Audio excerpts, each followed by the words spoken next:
Critiquing.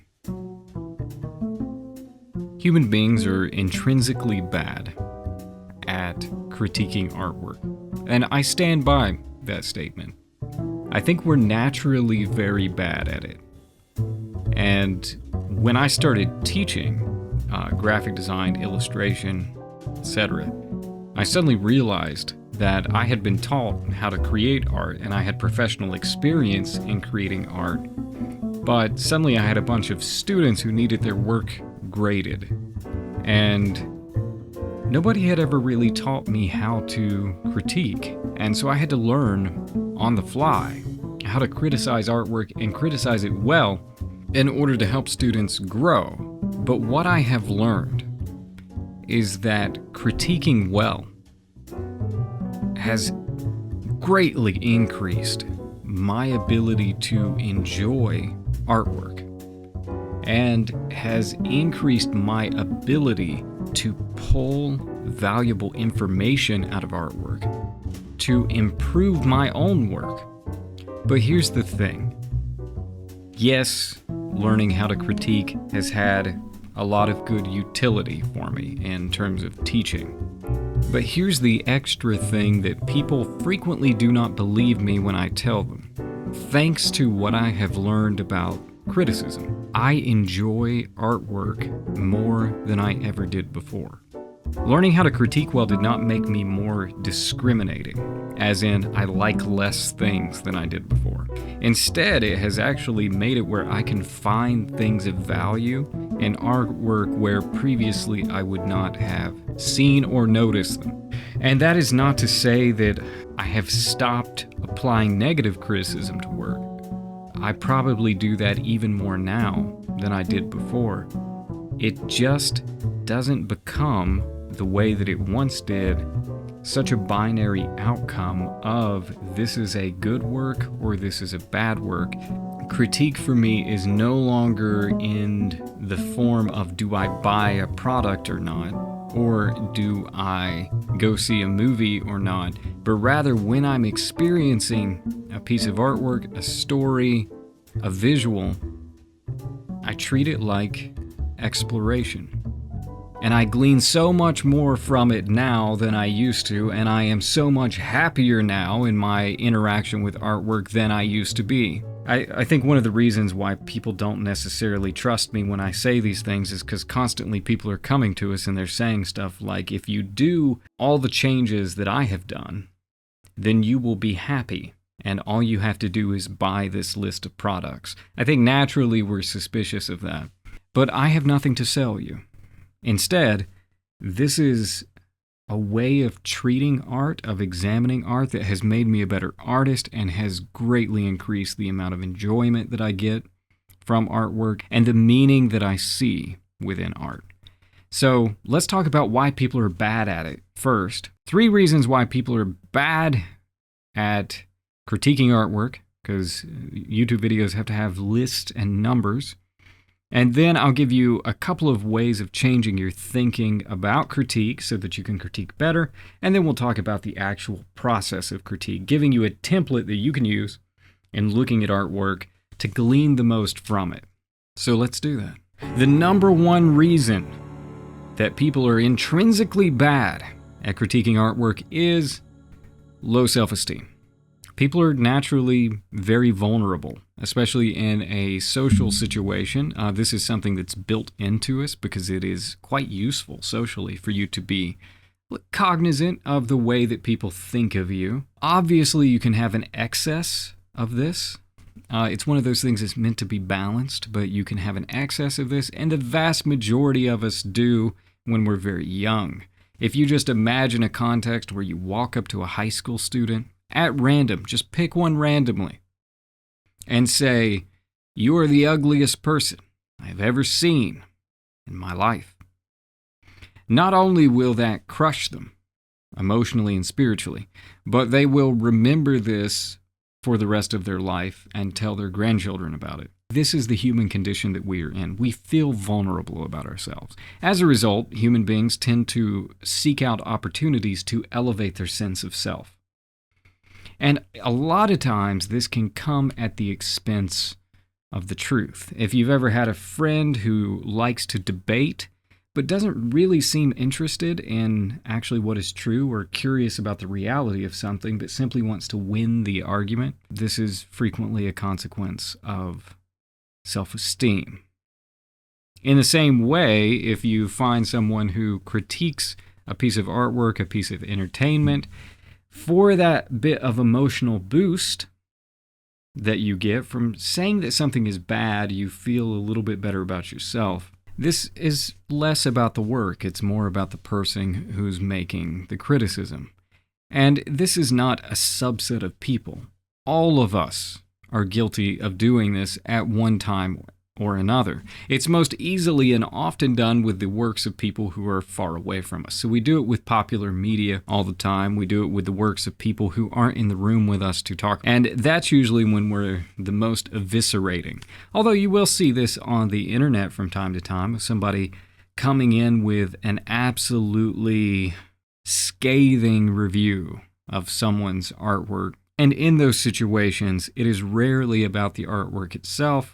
It's more about that extremely temporary boost of self-esteem that you get when you take a shot at somebody else's work and feel slightly better about yourself in the meantime. Obviously, this is not a good pattern of behavior. Again, all of us guilty of it, but it's one of those things we want to leave behind and to move on to better ways of thinking. But this is one of the biggest barriers, is because that temptation to ameliorate low self-esteem it's like a gravitational pull. All of us are dealing with it at one point or another, some days more, some days less. As you get older, I find that it gets easier as you become a little bit more attuned to your self-worth, and you don't necessarily hinge it on things like you do when you're young. But nonetheless, it's ever present. And this actually can manifest in the opposite way as well, because if I put a bunch of students in a room with each other and I have one person's work up to be critiqued, other people in the room will empathetically feel the vulnerability of that other person and try to ameliorate that vulnerability by flattering statements, talking about the art in a way that is excessively positive, and again, doesn't really talk about the work itself as much as attempt to mediate the emotional resonance in the room. In those cases, it's a bit more altruistic, but if you're empathizing with someone to feel vulnerable, fixing their situation also fixes your secondhand vulnerability. So in most of these cases, we're soothing ourselves. So that's kind of the major one that gets in the way. And important one to be aware of right at the beginning, which is why I put it right at the beginning. The second reason why people are intrinsically bad at critiquing, not realizing that they have attached a goal to something. See, when you criticize something, you evaluate it along the basis of a goal. The best example of this is to talk about if I go out in my backyard here and I try to draw a tree. And I'm trying to draw that tree as I see it in the real world. When you look at that, you can look at the tree, you can look at the artwork, and you can say, well, that doesn't look like the tree. You got the light wrong, you got the rendering wrong, doesn't have the texture, compositionally it's not right, trees don't have faces. You could go through any number of things where I have failed to meet the mark. Because there can be, in that context, a pretty naturally assumed goal that I'm attempting to replicate that which I see in the real world. Artwork obviously is not always attempting to do this. Sometimes it's trying to do a broad variety of things. And one of the tasks that you have when you're criticizing something is both ascertaining the goals that are attached by the artist and also ascertaining the goals that you feel that it should have. You can actually disagree with an artist that something should have a goal that they did not necessarily attach to it. These are frequently more esoteric arguments, and I won't get into all of that right now. I'm going to try and keep this relatively simple. But most of the time, when we're dealing with critique, people are not actually aware that they're attaching a goal to it in any way, or that those goals can in some ways be interchangeable. I could conceivably look at a piece of artwork and assume that it's trying to communicate a certain idea, or assume that it's trying to emulate a certain style, or assume that it's trying to represent nature or beauty or something in some way. And when you're criticizing, you can just sort of place goals into the slot, see how the artwork stacks up against it, swap it out like a cartridge, put another one in its place, see how it operates according to that other goal. So this can be done very intentionally to kind of enrich the experience of criticism. When it's a negative thing is when we're not aware that we're attaching goals to it at all, but that's obviously what we do when we criticize something, because you can really only criticize something if it is falling short of something that should be achieved or that it is attempting to achieve. So be aware. You're attaching a goal. Sometimes there can be a lot of confusion and very limited scope of thinking in criticism because we don't realize we're doing that. Number 3 of the reasons why people are bad at critiquing: lack of perception. This is literally just not noticing things. And we are psychologically wired to miss things. I mean, think about this from a sensible point of view. If I am walking around in the world at any given time, and if I'm truly noticing everything that's happening around me, what everybody's doing, everybody who I pass on the street, what every object I pass is, the colors, the way that light is reflecting, if you're actually noticing everything, it would be overwhelming to the point that you could not function. One of the things that artists have to do is to learn to either lessen or shut off the natural filter that our brain has that filters out most of life so that we don't notice it and don't get overwhelmed. In fact, if you practice this a lot, where you're doing artwork and you're noticing the small details of things, it actually changes the way that you see the world, and things that are extremely active can actually become unpleasant. I remember at one point, I think it's like a Marvel encyclopedia or something I had, it talked about Daredevil with his more intense senses, and it said he would probably go nuts at a rock concert because his hearing is so sensitive. What doing artwork is, and critiquing artwork, is sharpening your sensitivity so that you are more receptive to the details of things. And so yes, this can make it where some things are overstimulating. Now, this is not to turn it into one of these things where people act like this is an intrinsic aspect of themselves and they just use it as an opportunity to talk about how unique they are.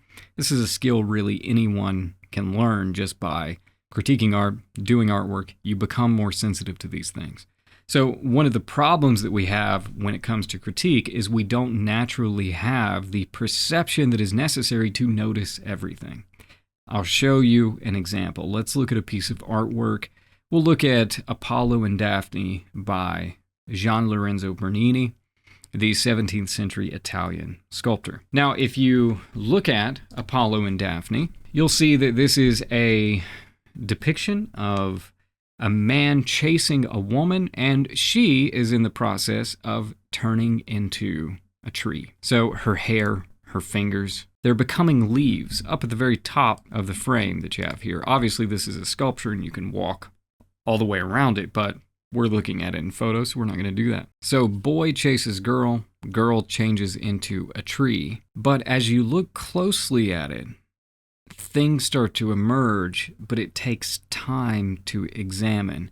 So for example, we then look in close at her face and you can see that there is almost a loss of cognizance that's happening. Her eyes are rolling back, her mouth is open. It's like the expression is dying. If you look at his face, it is the hardest expression to really capture. It's somewhere in between the pleasure of realizing that you're attaining your goal and the realization that you're actually losing it. In fact, you can see this really closely as Apollo's arm comes around Daphne's body and he reaches for her, but bark has grown up just between his hands, so he does not actually touch her. As his hand wraps around her, he touches the texture of the bark, which is indicated so beautifully by Bernini's work with texture on the marble. It's mind-blowing stuff. It's in the Borghese Gallery in Rome. You should go see it if you're ever in Rome. That little detail.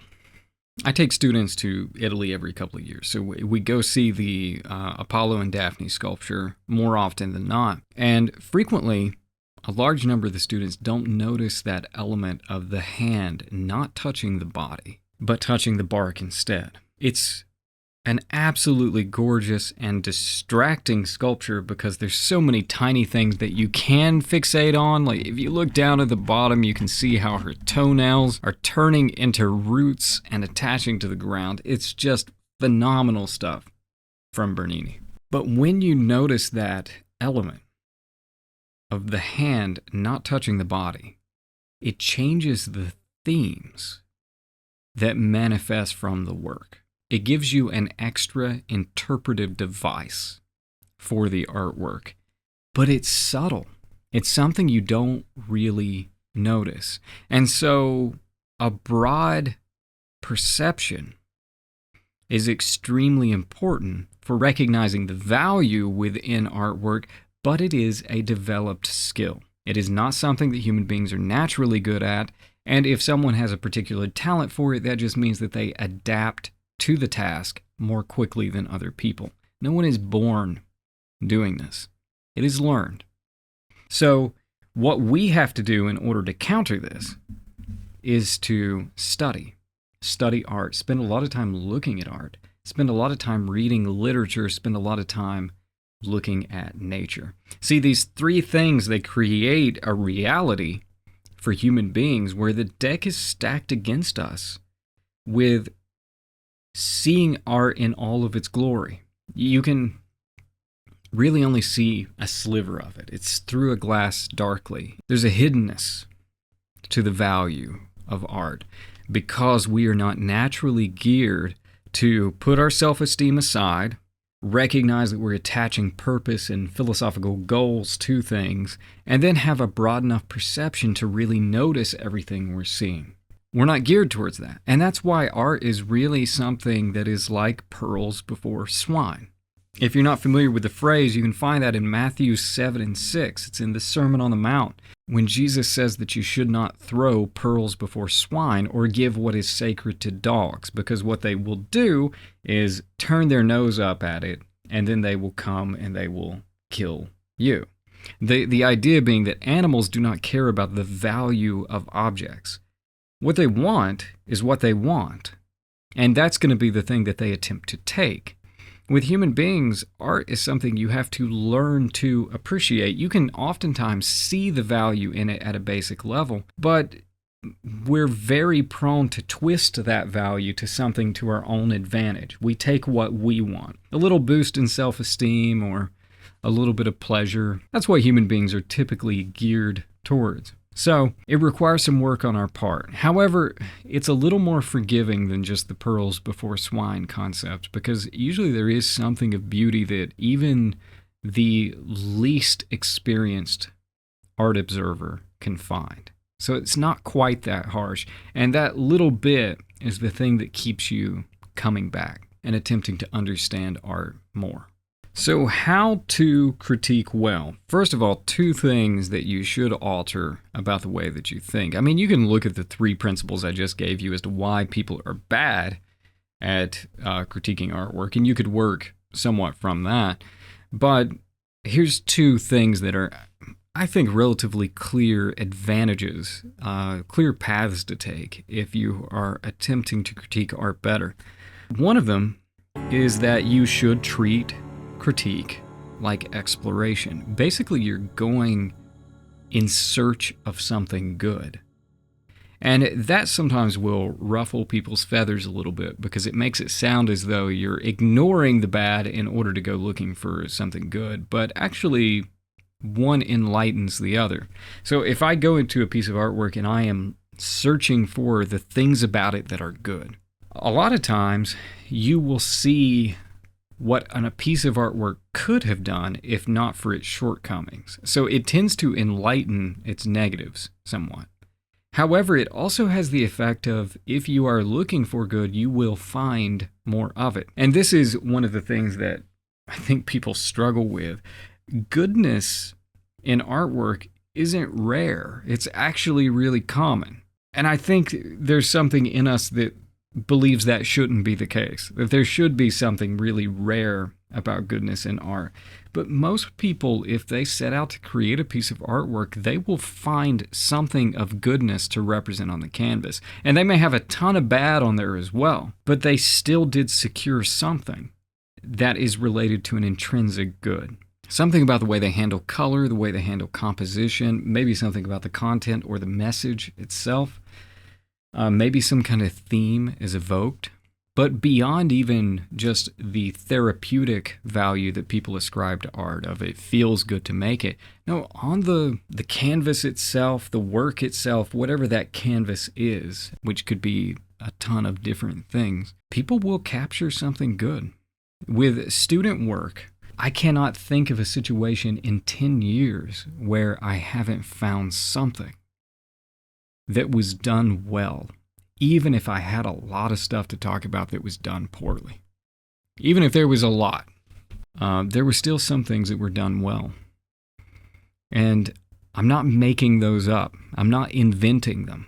The reality is that goodness is not rare. It's actually pretty common. And if you go looking for that goodness, you will enjoy the artwork more, because you'll see it as opposed to missing it. So treat art like exploration. Go looking for the good. It will enlighten the bad, and you will enjoy the work more. Secondly, will the good of the other person, and will the good of yourself. So when we talk about criticism, especially when you're critiquing the work of someone you know, not something that's out there in pop culture or where you have no interaction with the artist. In those cases, any feedback that you give should be willed towards the person's good. Now, most often, if it's somebody we know and they're showing us work that they have completed and they're wanting feedback on it in some way, again, the temptation is to be very flattering. But if you're willing someone's good, which, by the way, that's Thomas Aquinas' definition of love, is to will the good. If you're willing their good, you don't want to flatter them, and you don't want to crush them. What you want is for them to have a greater grasp of aesthetics, of creative process, and so your feedback should be geared towards that thing. So if you approach criticizing a work, willing the good, it forces you into a position of honesty with a clear goal of wanting good for that person. Now, when it comes to willing the good for yourself, because to love ourselves is also a good, that does not mean to soothe ourselves. And in fact, the examples that I talked about earlier of attempting to appease or ameliorate low self-esteem using something that is not lasting but is temporary, puffery, etc., that is not willing the good for yourself. To will the good for yourself is to want yourself to grow and to move beyond weaknesses and into strengths, to heal from things, to expand in your understanding of beauty and of art. So if you're willing good for yourself, there should be a desire to treat artwork honestly as well, so that you benefit from it. So if you approach artwork with these two things in mind, to treat it like exploration and to seek out the good, and to will the good for anyone whose work you are critiquing, and to will the good for yourself, good outcomes for yourself, these are guideposts that will allow us to do better with our criticism of art. So that's 3 things that are bad that humans do.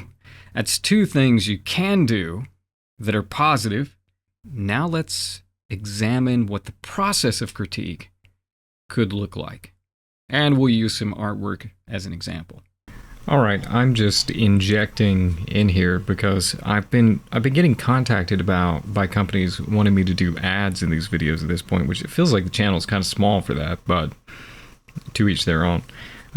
Still don't know how I feel about it, so I'm not going to do that for the time being until I've thought about how I feel about reading ads, etc. So in the meantime, I'm just going to keep you updated on things that I'm doing. So I made a card game, and it's ancient Greek stuff. And it's an original card game. It's not just a deck of cards, but it's a card game with fighter cards and a variety of other things. It's kind of like a card capture system. I'm just throwing this in here to say I'm taking up email addresses to notify when the crowdfunding starts. There's a link in the description. The card game is called Panomachea, and it's about fighting with ancient Greek stuff, and I made this in the evenings when I should have been doing other things and fulfilling other responsibilities. So if you're interested in that kind of thing, go to the website for more information and to sign up to be notified. Won't use the email address for anything else except to notify you. And then let's just get back to the video. Okay, the first of the categories of what people examine or should examine when they go towards artwork is the one that we kind of gravitate towards naturally, I think, when we are honestly attempting to examine something, because it's the thing that's most visually present. What it is we look at the form of something, and the form is the treatment. It's the way in which something looks and the way in which it is made. So if I'm examining something for its form, I could be talking about things like color harmonies, or I could be talking about the technical execution. I could be talking about the composition. These are the things that deal with the way that it looks, the way that it manifests, the technique, all of those things. So again, I think this is where we gravitate towards naturally, and it is an extremely important element to consider. But again, be aware that you're probably attaching goals to something.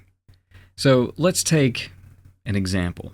So I was scrolling through Twitter, looking at illustration work, which is something that I frequently do. I actually really like the artist corner of Twitter that I have found myself in. And so this is from the user known as Classical Odyssey. And I was examining her work, and I was looking at this piece of horses with wings in the background. And one thing that struck me as I was looking at it is just how beautiful the variation in density is.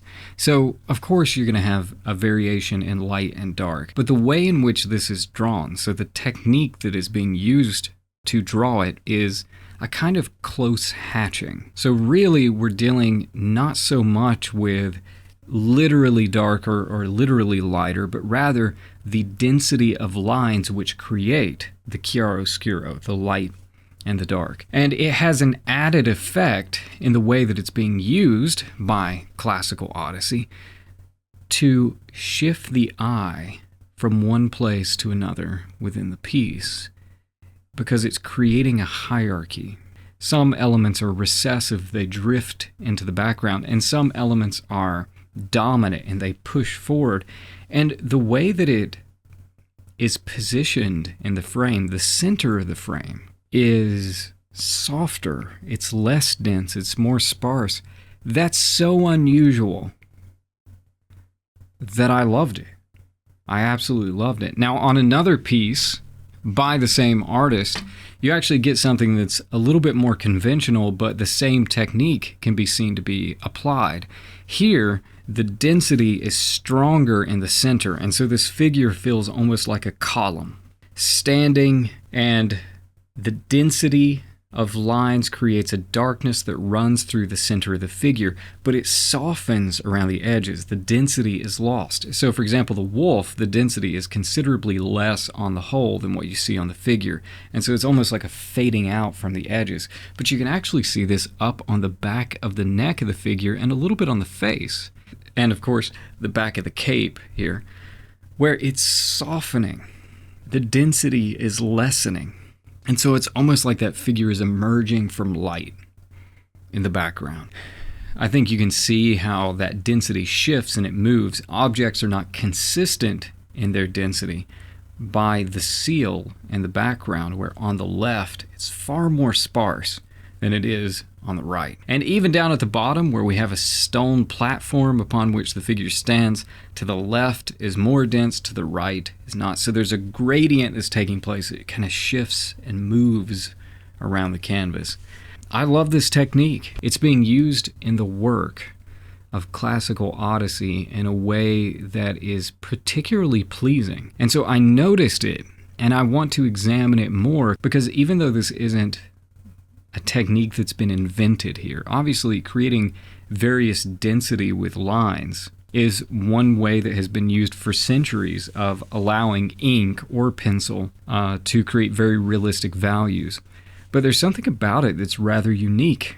And I haven't quite put my finger on exactly what that is. Is it the positioning around the frame? Is it the measure, the proportion in which it's doled out? I'm not 100% sure, but it's extremely skillful, very beautiful, and something I would like to understand better. So examining the form without thinking about the subject, without thinking about the themes, can oftentimes enlighten you to new ways to handle artwork and can provide a specific source of delight in the artwork that you examine. Now let's talk about content, which is oftentimes, there's different interpretations of the word, but I'm going to use it to talk about the subjects of the images themselves. And for this, let's look at Thomas Cole. Let's take Thomas Cole and his course of empire paintings, which are a series of paintings of really the same landscape. You can see this by the mountain that appears in the background, that goes over the course of 5 paintings from a savage state of essentially tribal life to a pastoral state,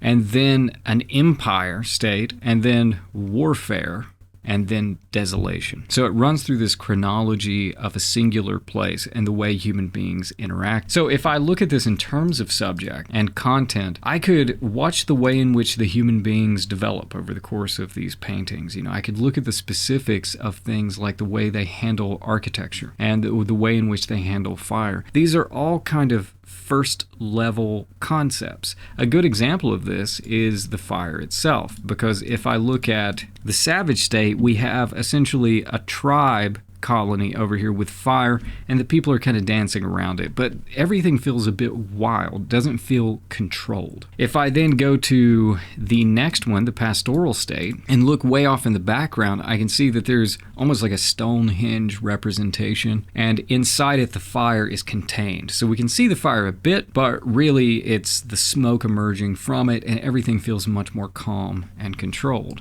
If I go to the consummation piece, which shows the entirety of this, grandiose city, there's fire all over the place. We can see little bits of smoke, but the fire is highly, highly controlled, ceremonial. It's being used for purposes other than heating. It's completely controlled at this point, just as the water is, just as the river is. And then if I go to the destruction image, fire is raging on the riverbanks. It's destroying things. It's now out of control. So we went from control to lack of control. And then with desolation, there's no fire at all. It's just empty. That evidence of human presence through fire has dissipated. Now, the reason why I talk about this in terms of content is because these are things that you can literally just observe. And they're not necessarily complex, and they don't necessarily make any kind of claim.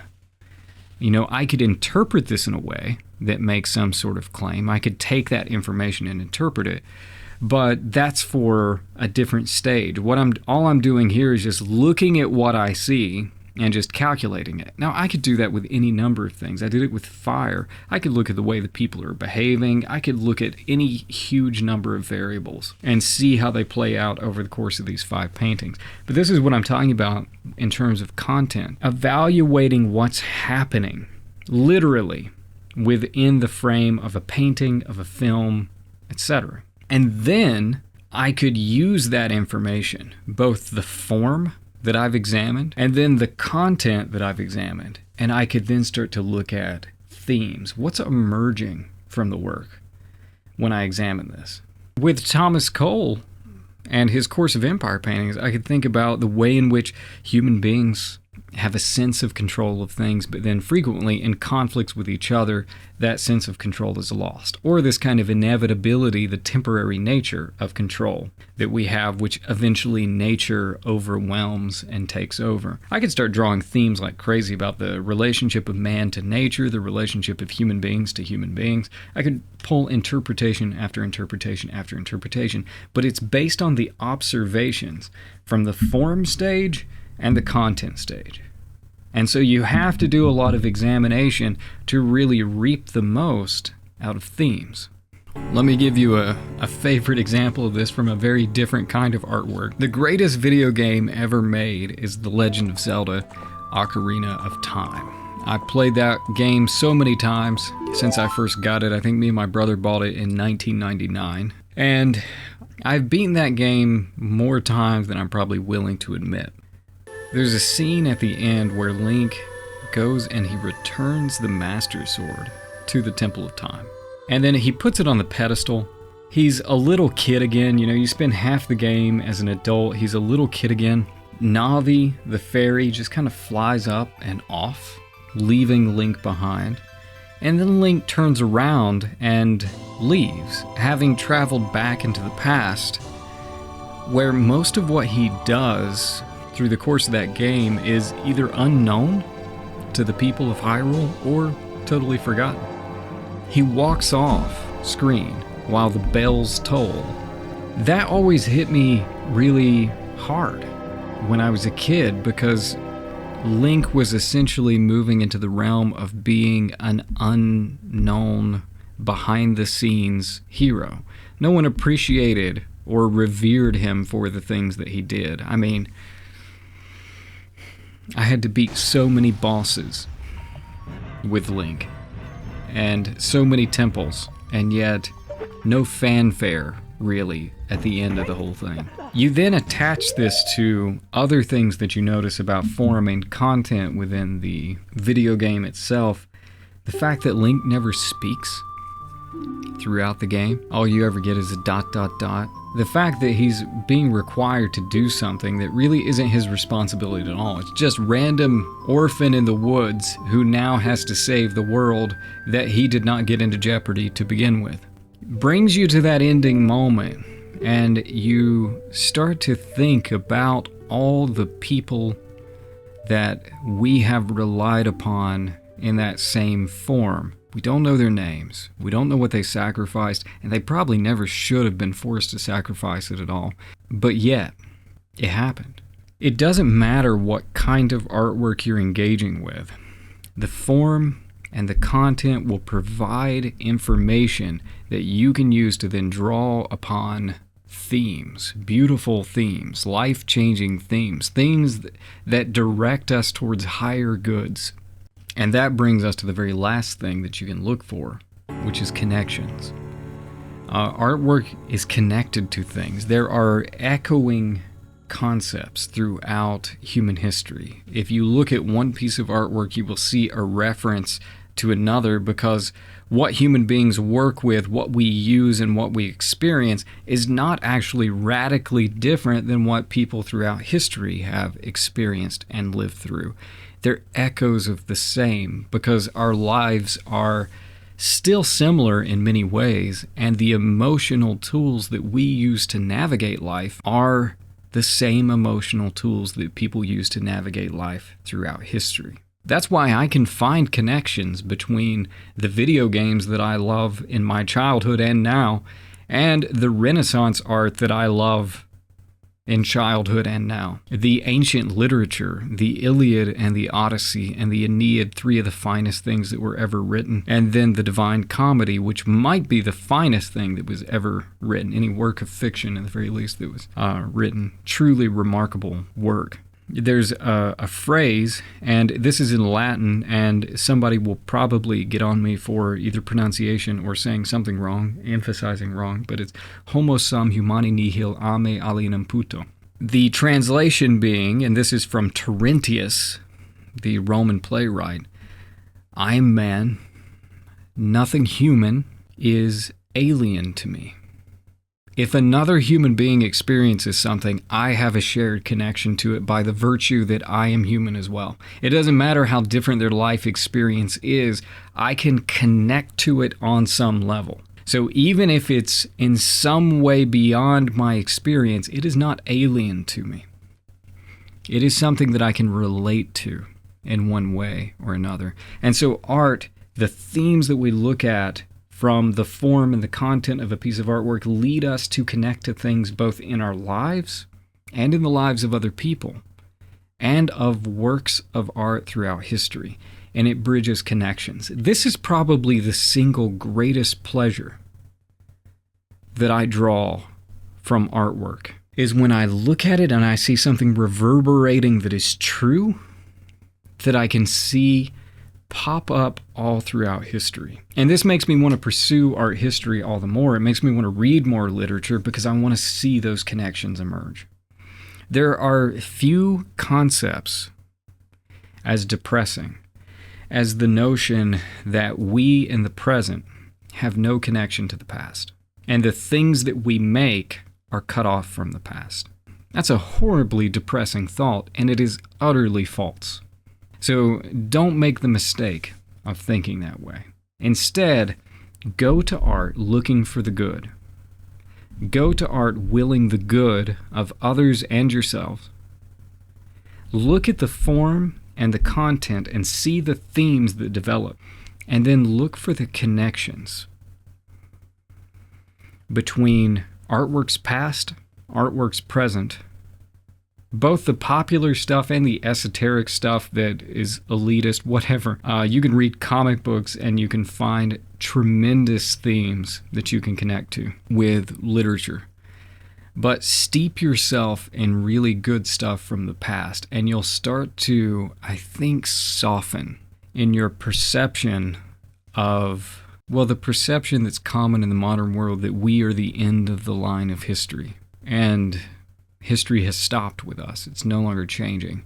There's a certain comfort in realizing that you are a part of a chain that continues, and I think that art teaches us that. And that human beings don't really change. Our environment changes, but we remain steady with all of our flaws, with all of our capacity for goodness. We remain steady. Art really is a wonderful thing. If you got this far into the video, thank you for watching. Go watch something else on my channel. Try to enjoy some artwork. Go read Dante. And I'll see you in the next video.